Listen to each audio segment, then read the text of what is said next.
안녕하세요. 30대 후반에 이혼에 성공한 평범한 여성이에요. 살면서 힘든 일 한번 겪지 않고 사는 사람이 어디 있겠어요? 저도 그렇게 생각하며 여태 살아왔거든요. 그런데 정말 견딜 수 없는 일 앞에서는 아무것도 필요 없더라고요. 그 어떤 긍정적인 생각도, 인내도요. 이런 생각을 하게 만든 건 바로 시부와 전 남편이었죠. 저는 평범한 직장인으로 남들보다 조금 더 아껴 쓰는 버릇이 있었어요. 부모님이 두 분 다 불필요한 소비를 좋아하지 않으셨고 항상 꼼꼼하게 가계부까지 적어서 관리하셨기 때문에 일을 보고 자랐죠. 그래서 부모님은 돈을 알뜰살뜰 모으셨고 노후 걱정 없이 잘 지내고 계시거든요. 아버지는 재테크도 잘 해놓으셔서 은퇴하시고도 전혀 걱정이 없으실 정도였죠. 그런데 시댁은 저희와 전혀 다른 상황이었어요. 시부는 은퇴하기 전까지 평범한 직장인이었는데 완전 기분파였거든요. 예전부터 그런 시부의 행동을 보며 불안해서 남편에게 말하기도 했죠. 여보, 아버님 돈을 너무 많이 쓰시는 것 같아. 당신이 적당히 쓰시라고 좀 말려야 하지 않을까? 오죽하면 며느리가 시부의 소비 습관에 대해서 이렇게 말했겠어요. 그런데 정말 다른 사람들에게 과시하기 위해 번 돈을 족족 다 쓰셨거든요. 괜찮아. 아버지도 다 생각이 있으시겠지.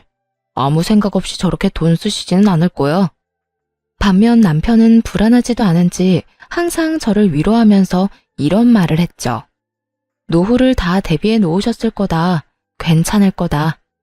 아들이 그런 말을 하니 저야 믿을 수밖에요. 그런데 걱정은 시부가 은퇴를 하고서 더 커지기 시작했어요. 월급은 이제 더 이상 나오지 않는데 시부의 지출은 여전히 거대했거든요. 시부는 허언과 허세가 있었는데 부자처럼 돈을 쓰려고 했어요. 제일 어이가 없었던 건 외식을 할 때였어요. 시부가 한 달에 몇 번이나 외식을 하자고 하는데 그것도 항상 비싼 코스 요리집이나 장어, 참치횟집 이런 곳만 고르는 거예요. 물론 돈 없다고 그런 곳을 못 가는 건 아니죠. 그런데 그런 곳에 가서 하는 행동에 더 큰 문제가 있었거든요. 그런 고급 음식점은 서비스가 좋을 수밖에 없잖아요.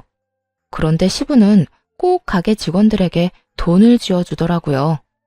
현금을 5만 원짜리를 턱턱 쥐어주고는 팁이라고 아가씨 참 잘해서 주는 거라며 항상 그런 식으로 인심이 후한 척을 했거든요.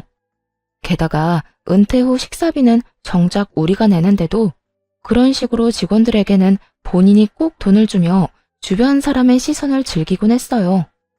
돈이 많아 보여서 잠깐의 부러움이야 살 수도 있겠지만 그게 정상적인 일인가요? 우리 수준에 맞지 않는 일이라고 생각했어요. 한 달에 한 번 가서 즐기기도 어려운 곳에 매주 주말마다 가서 돈을 쓴다뇨. 게다가 나중에는 그 팁으로 주는 돈도 남편 주머니에서 나갔거든요. 그래서 하루는 시부에게 마음 단단히 먹고 말했죠. 아버님, 앞으로 이렇게 호화로운 음식점은 자주 못 올 것 같아요. 드시고 싶으신 게 있으면 집 근처 저렴한 맛집도 있으니 그쪽으로 모실게요. 시부가 장어를 먹고 싶다고 해서 단골 장어집에서 먹고 돌아오는 길이었어요. 그날도 어김없이 시부는 가게 직원에게 10만 원을 쥐어주었죠. 왜 우리가 여길 자주 못 와? 너희 그만큼 능력 안 돼? 그런데 싼 집은 싼값 한다는 거 모르진 않지? 너희가 지금껏 여기서 맛있는 장어 먹을 수 있는 건 다 내 덕분이었잖아. 그러면 이제는 나도 너희 덕 볼 때도 됐지. 왜 너희 마음대로 가게를 바꾼다 만다야? 아버님, 저희도 좋은 곳 자주 오고 싶죠. 하지만 아버님 은퇴하시고 이제부터는 저희가 음식값 내야 하는데 이 사람도 그렇고 저도 그렇고 돈 펑펑 쓰면 쓸 만큼 모으지를 못해요. 앞으로 2세 계획까지 있는데 나중에 진짜 고생할 거예요. 최대한 이성적으로 말했지만 시부는 화만 냈어요. 야, 우리 아들이 돈 벌어서 우리한테 쓴다는데 네가 왜 옆에서 난리야? 너는 너희 집에나 잘해. 우리 집 일에 끼어들지 말고. 결혼했는데 내 집, 네 집이 어디 있어요. 양가 부모님 모두 평안하셔야 저희도 마음이 편하죠. 그리고 제가 이런 말하는 거 마음에 안 드실 수 있지만 지금 남편이 얼마나 급하면 저한테 돈을 빌려달라고 하겠어요? 그래서 너는 시아버지한테 돈 주는 게 그렇게 아깝디? 그래서 지금 여기 와서 이 난리 피우는 거야? 식사 잘하고 기분 좋게 나왔는데 땅바닥에 처박으려고? 아버님, 아무리 그렇게 말씀하셔도 저희는 더 이상 못 맞춰드려요. 남편 월급이 겨우 300만 원 정도 되는데 그 절반이 아버님 앞으로 나가고 있어요.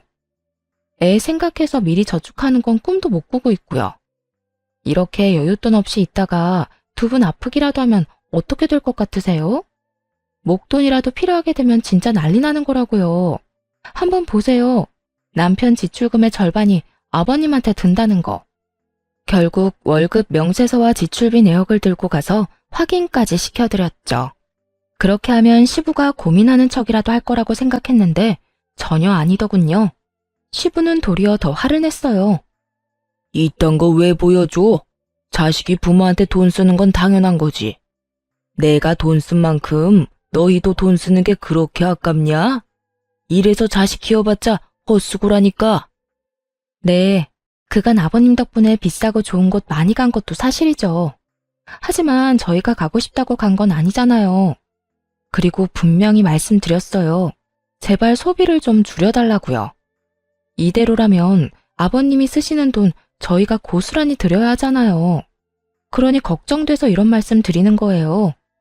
은퇴한 부모님께 자식들이 돈 쓰는 거 당연하다고 생각해요. 그런데 아버님은 딱히 필요 없는 곳에 돈을 낭비하시잖아요. 필요 없는 곳? 넌 내가 남들 접대하고 너희들하고 좋은 음식점에 오는 게 필요 없다고 생각하냐? 네, 근처 맛집만 가더라도 이렇게 비싸지는 않아요, 아버님. 그리고 오늘도 보세요. 모두가 아버님처럼 직원한테 돈 주는 거 아니에요. 우리나라가 팀 문화가 있는 것도 아니고요. 직원들이 우리한테만 눈에 띄게 더 잘해준 게 있나요? 그렇지도 않은데 아버님은 괜히 돈 쥐어주시고 그 사람이 고맙다고 하면 기분 좋아하시잖아요. 지금까지는 이야기하기 조심스러운 부분이라고 생각해서 참았지만 이제는 은퇴하셨으니까 저희 생각에 따라주시면 좋겠어요. 너는 그럼 팁 주는 게 아까워서 지금 나한테 이딴 소리나 하는 거냐? 나더러 질 떨어지는 가게나 가서 급 떨어지는 인간들하고 같이 식사하라고? 아버님, 같이 즐겁게 식사하는데 질이랑 급을 왜 나누시나요? 중요한 일이 있으시면 좋은 곳에 가실 수도 있죠. 그런데 아버님은 별일이 아니더라도 꼭 그런 곳에서 식사하고 돈을 내시잖아요. 보세요. 여기 남편 카드 명세서. 아버님이 쓰신 돈 메워놓느라 다른 곳에는 돈을 못 써요. 시부와의 대화는 다람쥐 쳇바퀴 돌듯 같은 자리에서 뱅뱅 돌기만 했습니다. 시부가 일할 때도 못마땅해서 남편에게 몇 번이나 얘기를 했었는데 은퇴 후에도 이렇게 돈을 쓰는 걸 보니 미치겠더라고요. 저 상태로 시부가 늙으면 그 돈을 부담해야 하는 건 다 우리잖아요.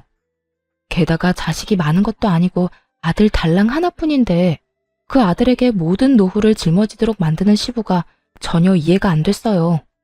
그렇지만 아무리 말해도 귀등으로도 듣지 않고 의견을 굽히지도 않더군요. 그래서 시부에게 최후의 방법을 쓰기로 마음먹었어요.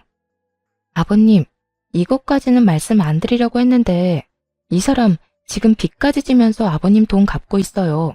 무려 제 친정 아버지께요. 친정이라는 단어는 정말 말하고 싶지 않았어요. 생색 같은 거 내고 싶은 마음도 없었고 부담을 주고 싶은 것도 아니었어요. 그저 시부를 멈추게 하기 위해 약점을 건드려야겠다는 생각뿐이었죠. 그건 역시 저의 친정, 시부가 가장 싫어하는 단어였어요. 시부와 친정아버지는 같은 지역 출신으로 서로의 지인을 많이 알고 있었거든요. 결혼 전에도 건너 알 정도로 지인이었는데 결혼하면서 사돈이 된 거예요. 친정아버지는 동네에서도 소문난 알부자였고 시부도 그걸 알고 있었어요. 그렇지만 아버지도 저도 과소비나 낭비는 절대로 하지 않는 사람들이었어요. 그래도 돈을 써야 할 때는 아끼지 않고 쓰는 편이었죠. 시부는 그런 친정아버지에게 기묘한 열등감을 가지고 있는 게 틀림없었어요. 특히 이런 식으로 친정 도움을 받는 걸 정말 못 견뎌 했거든요. 결혼 후에 몇 번 친정 이야기를 했다가 시부가 정말 놀랄 만한 일을 해서 그 뒤로 친정 이야기를 시댁에서 일절 꺼내지 않았어요. 도대체 어떤 짓을 했냐고요? 친정아버지가 외제차를 사셨다고 하면 시부는 더 좋은 외제차를 샀고요. 친정아버지가 시부도 아는 지인에게 좋은 식사를 대접했다고 하면 시부는 무조건 그보다 더 비싼 곳에서 그 사람에게 식사를 대접하더라고요. 아무래도 계속해서 이러다가는 집안 뿌리 뽑겠다는 걱정이 들어서 그 뒤로는 절대 시부에게 친정아버지 얘기를 꺼내지 않았죠. 남편도 그런 상황을 알고 있었으니 걱정스럽게 말하더군요. 여보, 친정 얘기는 하지 않기로 했잖아. 다급하게 저를 말리는 남편에게 시부가 화를 버럭 냈어요. 야, 너는 차라리 대출을 받았어야지. 처갓집에서 돈을 왜 빌려다 써? 부끄럽지도 않아? 쪽팔리지도 않아? 너 능력 없는 놈이라고 여기저기 소문낼 일 있어? 아버지, 대출이자가 요새 얼마나 높은지 아세요? 그래요. 처갓집에서 돈 빌렸습니다. 5천만 원 차용증까지 써서 빌렸어요. 무이자로 편할 때 갚으라는데 그 좋은 조건 놔두고 왜 대출을 써요? 제가 돈 빌린 것도 다 아버지 때문인데. 그래서 지금 돈 적게 쓰시라고 말씀드리고 있는 거잖아요. 친정에서 돈을 빌리자고 말한 건 저였어요. 시부가 감당할 수 없을 정도로 돈을 계속 쓴다면 그 돈이 어디에서 나왔는지 알려줘서 혼쭐을 좀 내줄 생각이었죠. 하지만 남편과 제가 뭔 말을 해도 시부는 눈썹 하나 까딱 안 했어요. 그러니까 제발 돈 좀 아껴 쓰세요. 그리고 전에 드렸던 카드도 이제 못 쓰실 거예요. 유효기간 만료됐는데 재발급 안 할 생각이거든요. 그럼 내 용돈은 너희가 당연히 줘야지. 대신 매달 50만 원씩 드릴게요. 그런데 카드는 다시 못 드려요. 만약 쓰고 싶으시면 남편이 빌린 돈부터 저희 아버지랑 해결하고 나서 말씀하세요. 그 돈 온전히 아버님 때문에 빌린 거잖아요. 갚으라고 하진 않을 테니까 제발 앞으로 더 쓰지만 마세요. 그렇게 이야기하자 결국 시부가 꼬리를 내리더군요. 내가 왜 사돈이랑 돈 이야기를 해? 그것도 내 허락 없이 빌린 돈으로. 그건 너희가 알아서 해야지. 정말 더럽고 치사해서 이제 너희한테 돈 달라고 안 한다. 그러니까 앞으로 이런 선 넘는 말 나한테 하지 마라. 어디 며느리가 눈에 힘 빡 주고 시아버지를 쳐다보면서 지적질이야? 할 말이 크게 없었는지 시부가 마지막으로 투덜거리고는 집으로 돌아갔어요. 그 모습을 보면서 진짜 가슴을 쓸어내렸잖아요. 이렇게까지 했으니 좋아질 거라는 생각을 하면서요. 그런데 세상 일이 그리 만만한 게 아니더군요. 몇 달간 연락이 없어서 시부가 드디어 정신 차렸다고 생각했거든요. 시부에게 놓은 따끔한 주사가 약발을 제대로 발휘하나 보다 했는데 그게 절대 아니었다는 걸 깨닫게 됐어요. 카드를 끊고 매달 용돈을 정해줬으니 안심한 제가 정말로 순진한 사람이었더라고요. 시부는 그 이후로도 수많은 지인들에게 돈을 펑펑 쓰고 돌아다녔어요. 예전보다 더 많이, 더 성대하게 말이죠. 그 소식을 어떻게 들었는 줄 아세요? 바로 친정아버지의 입을 통해 알게 됐답니다. 야, 너희 시아버지 지금 난리도 아니던데 괜찮은 거 맞아? 어머니에게 반찬을 받으러 친정에 잠시 들렀는데 친정아버지가 걱정스러운 얼굴로 말을 건네셨어요. 어? 무슨 난리? 우리 요새 연락 많이 안 해. 주말마다 가던 것도 한 달에 한 번으로 줄였고. 근데 무슨 일인데? 모임 사람들 몇 명 데리고 가서 완전히 돈 펑펑 쓰고 왔다는데 저번에 식사 같이 하고 온 정 사장이 그러더라고. 은퇴 기념이라고 식사 대접했다는데 영수증에 찍힌 돈이 300만 원이 넘었단다. 10명 정도 갔다는데 밥만 먹어서 그만큼이면 대체 얼마나 비싼 데를 간 거냐? 저번에 우리 사위가 나한테 돈 빌려갔는데 그거 알고는 있는 거야? 그 이야기를 듣는데 눈앞이 노래지더군요. 고작 한 끼를 먹는데 300만 원 넘게 지출한 시부. 낭비벽이 사라진 게 아니었어요. 너무나 걱정되는 건 그 돈이 도대체 어디서 나왔냐는 거였죠. 집에 돌아오자마자 남편을 닥달했어요. 여보, 당신이 좀 알아봐봐. 아버님 도대체 무슨 생각으로, 아니, 무슨 돈으로 그렇게 지르신 건지. 여보, 이제 그만 좀 해. 아버지한테 돈도 적게 드리고 있고 카드도 안 드렸잖아. 그러면 알아서 돈 쓰고 계시는 거겠지. 우리가 그런 것까지 어떻게 다 신경 쓰면서 살아? 전에 얘기한 거 잘 알아들으셨을 테니까 이제 제발 그만 좀 하자, 어?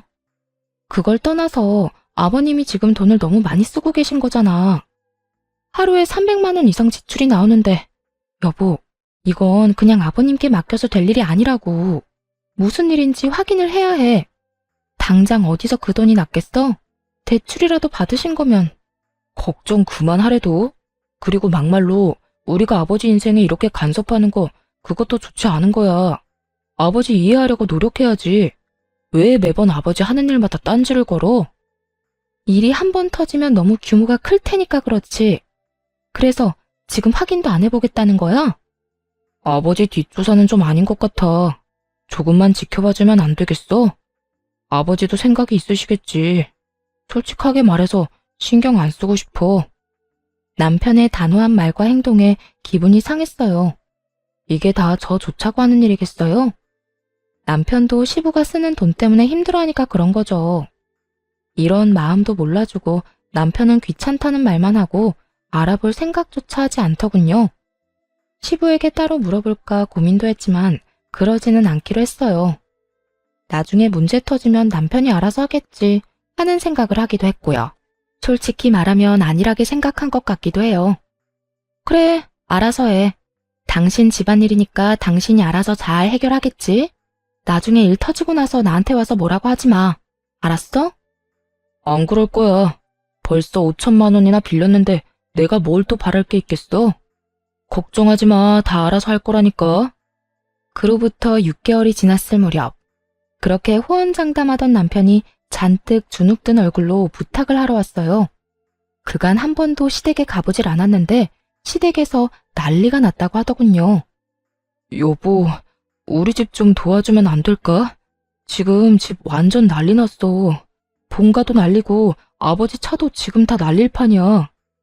그게 무슨 소리야? 당신 내가 알아보라고 할 때까지만 해도 괜찮다며. 근데 6개월 만에 무슨 집이며 차며 다 날아간대.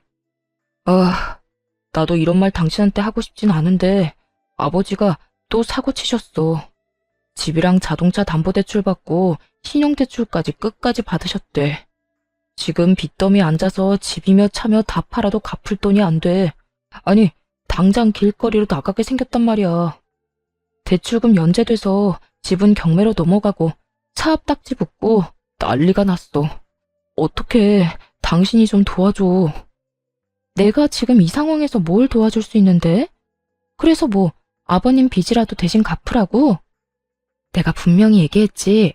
아버님 어떻게 그렇게 돈 펑펑 쓰고 다니시냐고 알아보라고 했잖아. 그때는 귀찮아서 알아보지도 않더니 문제 터지니까 왜 나한테 도와달라는 건데? 우리 아버지가 5천만 원 빌려준 것도 아직 다 못 갚았잖아. 여보, 제발 한 번만 부탁해. 내가 빚 갚아달라고 이야기하진 않을게. 대신 아버지 살 곳만이라도 좀 마련해주면 안 될까? 내 마음 같아서는 우리 집에서 같이 살고 싶지만 당신 눈치도 보이고 아버지 자존심에 같이 살고 싶진 않으실 거야. 제발 좀 도와줘, 어? 이대로 길거리에 나앉도록 만들 순 없잖아. 바짝 엎드려 빌다시피 하는 남편을 보면서 속이 뒤집어졌어요. 그때는 뭐하고 이제 와서 소 잃고 외양간 고친다는 건지. 일단 아버지한테 얘기해볼게. 근데 이런 식으로 해결될 일 아니야.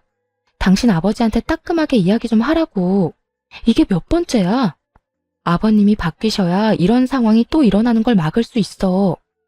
어쩔 수 없이 친정아버지에게 연락을 했어요. 자초지종을 설명하고 쓸 수 있는 집이 있는지 물어봤죠. 아버지는 한숨을 쉬시더니 아버지 명의의 집을 하나 이야기하시더라고요. 내키지 않으셨겠지만 딸 일이라 도움을 주신 거였을 거예요. 몇 달 전까진 조부모님이 쓰시던 집이었는데 생각보다 상태가 매우 좋았어요. 그 안에 있는 가구며 가전이 2년 전에 새로 싹 들여온 것들이라 그대로 몸만 들어가 살아도 될 정도였죠. 그 집은 조부모님이 마지막 여생을 보내셨던 곳이라서 꽤 괜찮은 주택가에 있는 데다가 집값도 높고 평수도 컸어요. 사실 그곳을 비워둔 건 조만간 친정 부모님이 들어가려고 하셨기 때문이었거든요. 그런 집을 빌려줘도 괜찮겠냐고 물으니 아버지께서 사돈에게 큰일 나는 것보다야 낫지 않겠냐고 말하시더라고요. 아버지 명의의 집이고 돈 내고 들어가는 게 아니니 괜찮겠다 싶어 남편에게 말했죠. 남편은 엄청 좋아하며 시댁에는 자기가 잘 이야기하겠다고 하고 혼자서 가더군요. 시부모님과 사이가 별로 좋지 않아서 굳이 저는 안 따라갔거든요. 남편이 돌아와서는 시부모님이 무척 좋아하셨다고 전했어요. 앞으로는 돈 낭비하지 말라고 전해드려. 알았어? 만약 또 터지면 그때는 절대 책임 못 져. 그렇게 으름장을 놨는데 남편이 알겠다며 자기만 믿으라고 하더군요.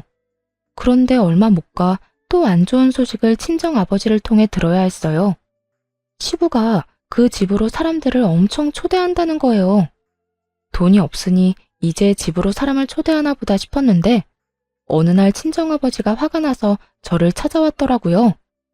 바깥 사돈이 해도 진짜 너무 하는구나. 어떻게 이런 짓을 할 수가 있어? 아빠, 왜 그래요?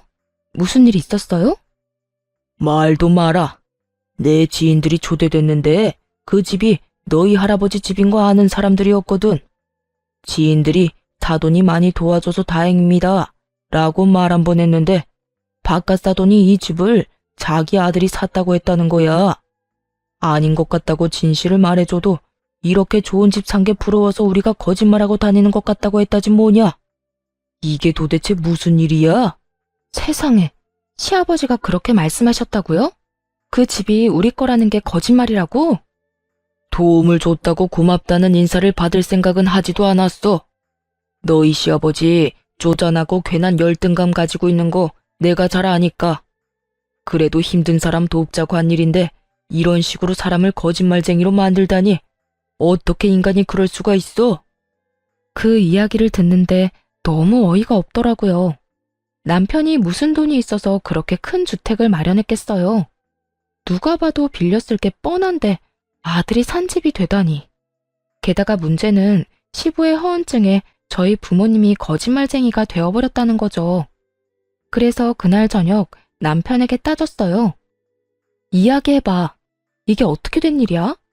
우리가 빌려준 그 집이 어떻게 당신이 사준 집이 된 건데. 여보, 그냥 그런 걸로 하면 안 돼? 지금 부모님이 거기서 살고 계시잖아. 빌려서 살고 있다고 하면 아버지도 좀 창피하시니까 그런 말을 한 거겠지. 그럼 너는 이게 괜찮아? 당신 가족이 친 사고 때문에 우리 아버지는 돈도 빌려주고 집도 빌려줬어. 그런데 지금 주변 지인분들한테 거짓말쟁이로 찍혔다고. 누가 그게 괜찮다고 했어? 거기 살고 계신 우리 부모님은 그냥 놔두자고 하는 말이잖아. 그럼 우리 부모님은 뭐가 되는데? 부끄러운 건 아버님 몫이지 우리 부모님 몫이 아니야. 아, 진짜 실망이야. 당신이 어떻게 우리 집에 이런 식으로 해?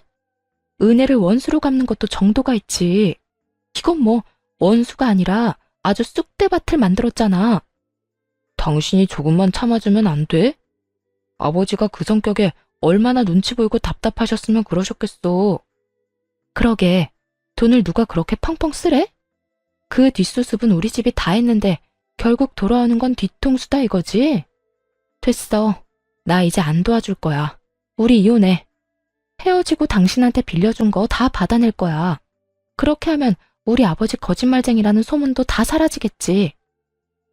여보, 갑자기 이혼이라니 무슨 소리야. 절대 안 돼.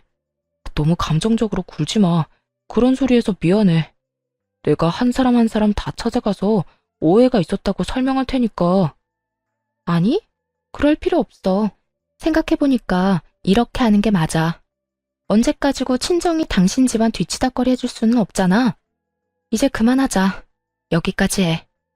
그렇게 이혼하자고 했지만 역시나 남편은 받아들이지 않았어요. 이혼하게 되면 빌린 돈도 다 갚아야 했고 집도 다시 되돌려줘야 했으니까요.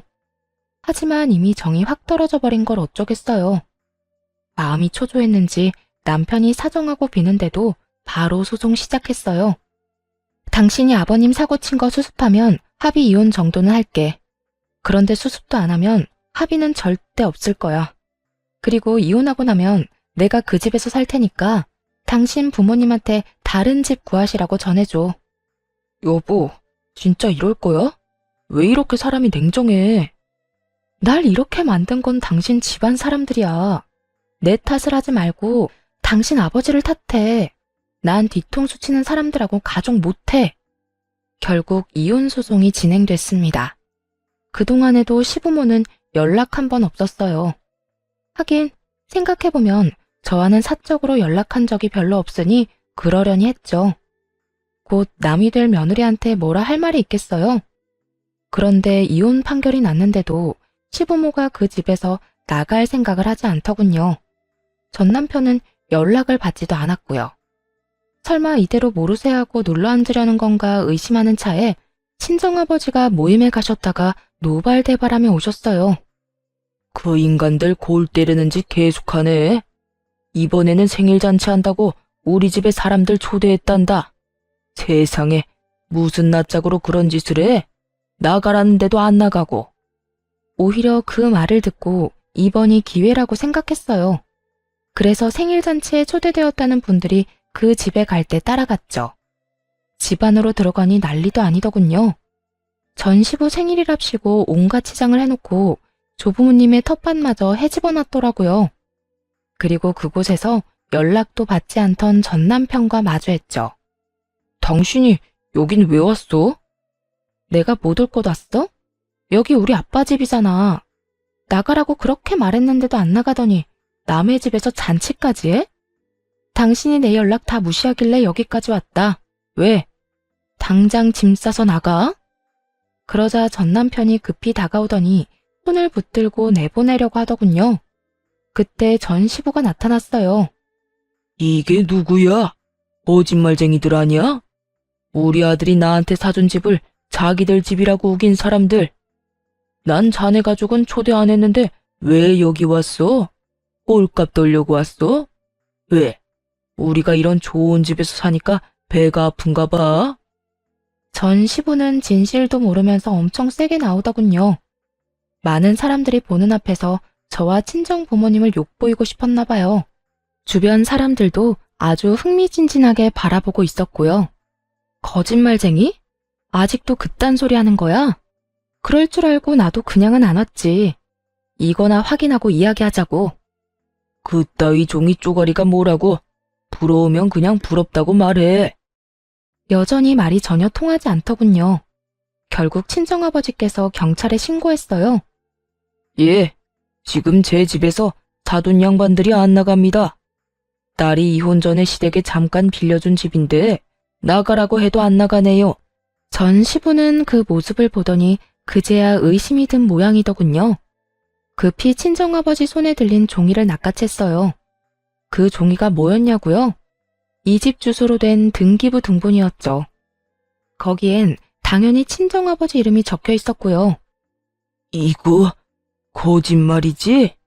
야, 아들, 왜 이 집이 이 인간 집이야? 아버지, 제가 좀 이따 말씀드릴게요. 우선 사람들부터. 이게 다 뭐냐고 묻잖아. 너 설마 이 인간들 집 빌려온 거야? 너 나한테는 돈 주고 빌렸다며? 설마 거짓말한 거야? 제대로 말해보라고 이 자식아. 아버지가 먼저 잘못하신 거잖아요. 처갓집에 열등감 갖고 계신 거 뻔히 아는데 어떻게 진실을 말씀드리겠어요? 그랬으면 여기 들어와서 살 수나 있었겠어요? 뭐? 이 자식이? 저도 이 집을 그냥 빌려온 줄 아세요? 자존심 다 팽개치고 마누라 앞에서 바짝 엎드려서 빌었다고요. 그리고 제가 언제 이 집 사드렸어요? 처음에 분명히 빌렸다고 말했어요. 그걸 사람들한테 멋대로 아들이 사준 집이라고 말하고 다닌 건 아버지고요. 전 남편의 폭탄 발언에 주변에 있던 사람들이 모두 쑥덕거렸어요. 그럼 이 집이 진짜 자기 집이 아니었던 거야? 사람들한테는 자기 아들이 사준 집이라고 그렇게 자랑을 하더니 아무리 허풍이 세도 그렇지 거짓말을 하면 쓰나? 게다가 진짜 집주인을 거짓말쟁이로 모함한 거지? 최악이다. 그런데 차압딱지랑 경매는 또 뭐야? 우리한테는 집 팔고 새 집에 이사 왔다고 하지 않았어? 우리한테도 거짓말한 거지 뭐. 어풍쟁이가 거짓말 하루 이틀 하나? 자식만 불쌍하네. 아버지 때문에 처가에 빚도 지고 이혼까지 하게 됐으니. 사람들의 목소리가 커질수록 전 시부와 전 남편의 싸움도 더 격해졌어요. 제발 이제 그만 좀 하시라고요. 입만 열면 거짓말인데 제가 불쌍하지도 않으세요? 저 이제 돈 한 푼도 없이 살아요. 왜 넌 능력이 그것밖에 안 돼? 아들이 아버지 부양하는 게 당연한 건데. 그리고 처음부터 이 집이 저 인간들 집인 거 알았으면 나도 여기 안 들어왔어. 아버지를 돕지 말 걸 그랬어요. 거리에 나앉아서 구걸을 하든 말든 신경 쓰지 말았어야 했다고요. 당신 같은 작자도 아버지라고. 내가 미친놈이지. 와이프가 경고했을 때 알아듣고 연을 끊었어야 하는데. 너 말 다 했냐? 이런 싸가지 없는 놈이. 왜요? 한 대 치시게요? 쳐요 쳐. 한 대 맞고 연 끊읍시다. 나도 이제 아버지 대접 안 할 테니까 아버지도 나한테 자식 노릇 바라지 마세요. 두 사람이 옥신각신하는 모습에 지인들 모두 두 사람을 욕하며 떠나갔어요. 어느새 텅 빈 마당에는 친정 식구와 전 남편 식구만 남았죠. 전 시부가 한숨을 푹 내쉬며 한탄하더군요. 내가 이제 사람들 얼굴을 어떻게 봐? 너랑 네 와이프가 다 망쳤다. 너는 며느리란 애가 꼭 이렇게까지 해야 했어? 우리가 남도 아니고 가족인데. 그 이야기를 듣는데 어이가 없더군요. 가만 보니 전 남편이 이혼 이야기도 안 꺼낸 것 같았어요. 죄송한데 저희 이제 남이에요. 저 남편이랑 이혼했거든요. 그래서 이 집 제가 들어와서 살려고 나가시라고 한 거고요. 전 남편이 연락을 하도 안 받아서 직접 왔으니 그렇게 하시고 돌려주세요. 이미 이혼했다는 말을 듣자마자 시부가 깜짝 놀라더군요. 솔직히 전 시부가 아무렇지 않게 여길 줄 알았거든요. 처음에 지출 좀 줄이시라고 바른말 좀 했다고 싸우고 나서 그 뒤로는 명절에도 한번 가보지 않았으니까요. 시댁에서도 굳이 저를 찾지 않았고요. 그런데 전 시부는 많이 놀란 것 같았어요. 뭐? 야 이놈아. 너는 왜 이 중요한 이야기를 안 했어? 너 얼마 전부터 여기 들어와서 살던 게 별것 때문이 아니라 이혼해서 그런 거였어? 그럼 빌린 돈은? 이 집은? 내가 쓴 돈들은 어떻게 갚을 거야? 역시나 걱정하는 이유가 돈 때문이었더라고요. 얼마나 많이 썼는지 본인이 잘 알 테니까요. 그런 어이없는 전 시부의 말에 전 남편이 더 열받았는지 소리치더군요. 이게 다 아버지 때문이잖아요. 아버지가 사고치는 바람에 와이프가 열받아서 이혼하자고 한 건데 저 진짜 돈 한 푼도 없거든요. 그러자 전 시부가 무너지듯 저한테 다가와 말했어요. 아가, 제발 우리 좀 살려다오. 이 집에서 나가면 우리 갈 곳이 없어. 제발 부탁이다. 조금만이라도 더 살게 해주면 안 되겠니? 벌써 몇 달 동안 기다렸거든요. 이미 이혼 소송하면서 그 집에서 나오시라고 말했는데 전 남편이 안 전했나 보네요. 근데 그게 제 잘못은 아니잖아요. 제가 아버지 집 놔두고 다른 데서 살 필요도 없죠. 지금 돈도 없는데. 그래도 우리가 봐온 정이 있는데 이렇게 한 번만 더 부탁할게. 응? 이대로 길거리에서 구걸이라도 하라는 말이냐? 어떻게 돈이 좀 모을 때까지만이라도 봐주면 안 되겠어? 처음으로 전 시부가 애원했지만 단호하게 퇴거 명령 소송을 해서 내보냈어요. 그리고 그 집에는 제가 들어가게 됐죠. 전 남편은 신혼집을 팔아치워서 저에게 재산 분할과 위자료를 주었고 친정아버지에게 빌린 돈을 모두 갚았어요. 그리고 조금 남은 돈으로 그 사이에 생긴 전 시부 빚을 또 갚았다고 하더군요. 친정아버지 집에서 쫓겨나서는 돈이 없어서 월세를 구하며 살고 있다고 했고요. 정말 웃긴 건 이 난리통을 겪고도 전 시부의 허세병은 고쳐지지 않은 건지 무조건 좋은 곳으로 집을 구해야 한다며 전 남편을 괴롭혔다는 거예요. 그래서 결국에는 전 남편이 한밤중에 몰래 부모님 놔두고 도망갔다고 하더군요. 그 이야기 듣고 얼마나 웃었는지 몰라요. 친정아버지 말로는 전 시부가 모임 사람들에게 돈을 빌리고 있대요. 그동안 비싼 음식 많이 받아먹은 이들이 돈을 좀 빌려줬다는데 그거 가져가고는 갚는 날을 차일피일 미루기만 한다고 하더라고요. 게다가 월세도 제대로 못 내서 매번 쫓겨난다고 하니 여전히 반성은 안 하나 봐요. 그런데 이혼하고 몇 달이나 지나서 전 시부모가 연락을 해왔어요. 중요하게 할 말이 있다며 만나자길래 혹시 몰라 친정아버지도 함께 모시고 갔죠. 무슨 이야기를 하는지 들어보니 가관도 아니더군요. 네 결혼 반지 우리들이 준 돈으로 맞췄으니 그거는 돌려줘야 하지 않니? 한 1,000만 원은 들여서 해준 건데 이혼한 마당에 당연히 돌려줘야지. 우리가 여태 그걸 잊고 있다가 이제 와서 생각나서 연락한 거야. 웃음이 나더군요. 그게 언제적 일인지 침착하게 두 사람에게 말해주었죠. 그 귀금속들 지금 저한테 없어요. 두 분 아드님이 아버님 빚 갚는 데 쓸 거라고 다 되팔았으니까요. 그러자 전 시부의 얼굴이 확 일그러지더군요. 조금이라도 돈을 마련할 수 있을 거라는 즐거운 마음으로 찾아온 것 같은데 이미 팔아버렸다고 하니 당황한 듯 했어요. 거짓말이지? 그걸 왜 팔아? 결혼 반지인데. 우리 아들 지금 여기 없다고 거짓말하는 거면 어디다 팔았는지도 알아요. 그 사람이랑 제가 직접 가서 같이 팔았거든요. 확인하고 싶으시면 말씀드리는 금은방 가서 확인해 보세요. 판매금은 모조리 남편 계좌로 들어갔으니 그것도 확인하시고요. 애꿎은 데서 찾지 마시고 아들한테 달라고 하시지. 그런데 그 사람 어디 갔나 보네요? 그래도 부모라고 책임은 질 줄 알았더니 제 말에 전 시부가 버럭 화를 내더군요. 자식이 왜 말도 없이 떠났는지는 생각해 보지도 않고 그저 신세 한탄만 하는 거 보니 여전한 것 같더라고요. 그 인간 같지도 않은 놈이 우리 버리고 갔어. 이렇게 될 줄 알고 그것도 다 팔고 간 게 틀림없어. 아니, 어떻게 자식 새끼가 부모를 책임도 안 지고 도망이 나가? 이게 말이 되냐? 자식 욕할 거 하나도 없어. 이건 다 자네 잘못이지 않은가? 얼마나 자식 속을 썩였으면 여태까지 참던 자식이 이제 와 도망을 가? 자식이 왜 도망갔는지 몰라서 지금 이래? 어세도 병은 병이야.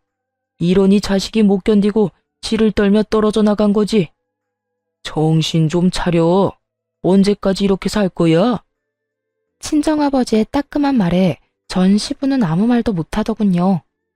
이미 아들은 부모를 버리고 떠났고 아무것도 없이 남겨뒀잖아요. 자기 무덤 자기가 팠으니 할 말 없을 수밖에요. 결국 전 시부는 친정아버지와 대화 후 본전도 못 찾고 쫓겨나 버렸죠. 그 뒤로 두 사람이 어떻게 사는지 듣지도 못했어요. 전 남편은 전 남편대로 아무것도 없이 어디서 새로운 시작을 하는지 듣지도 못했고요. 그렇게 저와의 인연은 확실하게 끊어졌어요. 사실 허세가 나쁘다고만 생각하진 않아요. 그렇지만 너무 과도하거나 분수에 맞지 않은 소비는 본인의 목줄만 죄일 뿐이에요. 가끔씩 낭비를 하고 싶을 때마다 전 시부를 떠올리며 아껴 써야겠다는 생각을 해요. 그러면 절대 그렇게 되지 말아야지 다시 한번 스스로를 점검하게 된답니다. 긴 글 읽어주셔서 감사합니다. 모두들 행복한 하루 되세요.